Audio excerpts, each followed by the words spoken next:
বিজ্ঞাপন তো কমাই দেওয়া হয়েছিল। আমি জানতাম যে সমস্যা হইতে পারে। শেখ হাসিনা কন্টিনিউ করলে মানবজমিন বন্ধ হয়ে যেত। পৃথিবীতে অনেক কিছুই ঘটে যা নিয়ে বিতর্ক হয়, আবার থেমেও যায়। কিন্তু প্রেস ফ্রিডম নিয়ে বিতর্ক জারি থাকে, যেমনটা আছে বাংলাদেশেও। সরকার আসে, সরকার যায়, বিতর্ক থামে না। পক্ষে না গেলেই প্রেস ফ্রিডম নিয়ে ক্ষমতাসীনরা কথা বলেন, মুহূর্তের মধ্যে সাংবাদিকদের প্রতিপক্ষ বানিয়ে ফেলেন, নানা ছবকও দেন।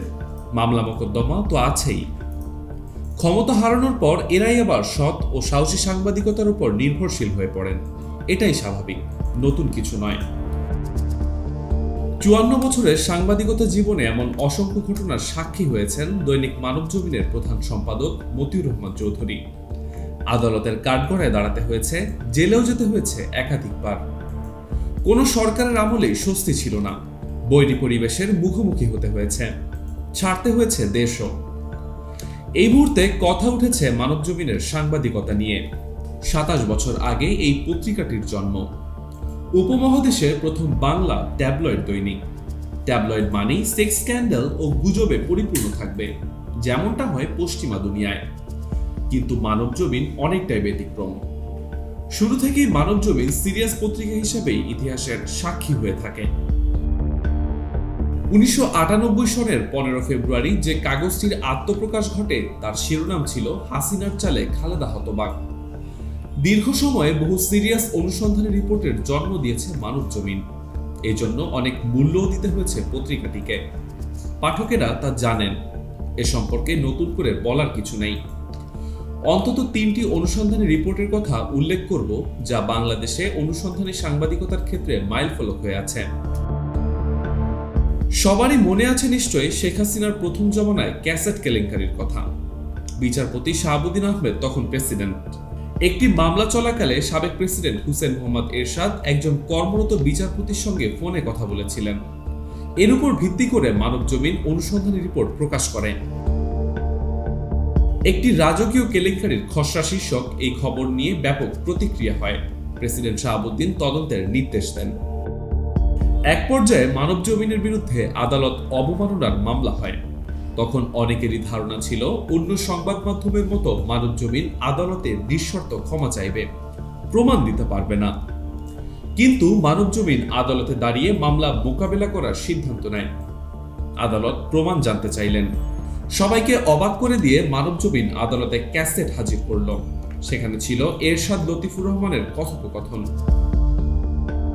আদালতের কার্যক্রম ১ ঘন্টার জন্য মুলতবি করে বিচারপতিগণ ক্যাসেটের বয়ান শুনলেন। সাথে সাথে বিচারপতি লতিফুর রহমান পদত্যাগ করলেন। মামলায় নাটকীয় মোড়। এরশাদের ৬ মাসের জেল হলো। মানবজমিনের প্রধান সম্পাদকের জেল হলো ১ মাসের, সম্পাদকের ১ দিনের। প্রমাণ হাজির করার পর পত্রিকার সম্পাদকের কেন জেল হলো তা আজও অজানা। আপিল এখনো নিষ্পত্তি হয়নি। এরই মধ্যে ২ অভিযুক্ত এরশাদ এবং লতিফুর রহমান না ফেরার দেশে চলে গেছেন। আলোচিত এই মামলায় মানবজমিনের পক্ষে আইনি লড়াই করেছিলেন প্রখ্যাত ২ আইনজীবী, ব্যারিস্টার সৈয়দ ইশতিয়াক আহমেদ ও ব্যারিস্টার রোকন উদ্দিন মাহমুদ। দ্বিতীয় ঘটনাটি সাবেক প্রধানমন্ত্রী বেগম খালেদা জিয়ার রাজনৈতিক সচিব হারিস চৌধুরীর আত্মগোপন নিয়ে।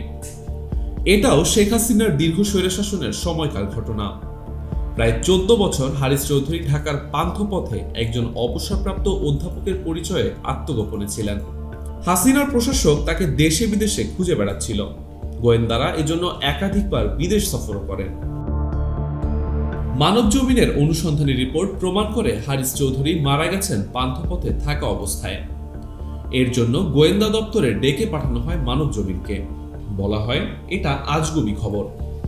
হারিস চৌধুরীর মেয়ে ব্যারিস্টার সামিরা চৌধুরীর বিরামহীন প্রচেষ্টার পর ডিএনএ টেস্টে প্রমাণিত হয় অধ্যাপক মাহমুদুর রহমানই হারিস চৌধুরী, যিনি ঢাকার একটি হাসপাতালে মারা গেছেন। বিতর্কের অবসান ঘটে, তবে রেখে যায় অনেক প্রশ্ন। জয় হয় মানবজমিনের অনুসন্ধানী রিপোর্টের। এরপরের ঘটনাটি অতি সাম্প্রতিক। ক্ষমতাচ্যুত প্রধানমন্ত্রী শেখ হাসিনার পদত্যাগপত্র নিয়ে বিতর্ক যখন চারদিকে, তখন মানবজমিনের অনুসন্ধানী রিপোর্ট সামনে আসে। মানবজমিন প্রমাণ করে শেখ হাসিনা পদত্যাগ করেছেন, এর কোনো দালিলিক প্রমাণ নেই। ব্যাপক তোলপাড় হয় দেশে বিদেশে। পর্দার আড়ালে অনেক কিছুই ঘটে। তখন অনেকেই মনে করেছিলেন মানবজমিন এবার ধরা খাবে, পরিস্থিতি এমনই ছিল। কিন্তু সত্যের জয় ঠেকায় কে? শত চেষ্টা করেও মানবজমিনের কণ্ঠ রোধ করা যায়নি। এটা ইতিহাসের অংশ হয়ে গেছে। আরো অনেক রিপোর্ট নিয়ে আলোড়ন হয়েছে, যেমনটা হয়েছিল প্রয়াত প্রেসিডেন্ট হুসেন মোহাম্মদ এরশাদের বিয়ের খবর নিয়ে। এরশাদ বিদিশাকে বিয়ে করেছেন, এই খবর প্রকাশের পর তীব্র প্রতিক্রিয়া হয়, কাগজ পুড়িয়ে দেয়, অফিস এবং বাড়িতে হামলা করে তার লোকজন। আখেরে কি দেখা গেল? 1 মাসের মধ্যে এরশাদ বিদিশার বিয়ের খবর আনুষ্ঠানিকভাবে প্রচার করা হলো। এ তো গেল কয়েকটি রিপোর্টিং এর বাস্তব প্রতিক্রিয়া। হাসিনার 15.5 বছরের শাসনকালে মানবজমিন একদিনের জন্য আপোষ করেনি। 8 মাস দেশেই ফিরতে পারেননি মতিউর রহমান চৌধুরী। মামলা মোকদ্দমা তো ছিলই, পত্রিকার বিজ্ঞাপনও সংকুচিত করা হয়। হাসিনার পতনের 3 দিন আগেও দেশ ছাড়তে বাধ্য করা হয় প্রধান সম্পাদককে। আজ অনেকেই নিরাপদ দূরত্বে থেকে প্রেস ফ্রিডমের কথা বলছেন। এটা শুনতে ভালো লাগে যারা বাস্তবের মুখোমুখি হননি কখনো। এমনকি যখন বর্তমান অন্তর্বর্তী সরকারের প্রধান ডক্টর ইউনূস মিডিয়ায় কার্যত নিষিদ্ধ ছিলেন, তখনও মানবজমিন তার পাশে ছিল। তার বিরুদ্ধে বলা থেকে বিরত থাকার জন্য টকশো উপস্থাপনা বর্জন করেছিল কে? খবর নিয়ে দেখুন। প্রাপ্তির জন্য মানবজমিন কিছু করে না, বারবার তাই প্রমাণিত হয়েছে। পাঠকেরা বলুন তো, মানবজমিন প্রেস ফ্রিডমের অপব্যবহার করল কোথায়?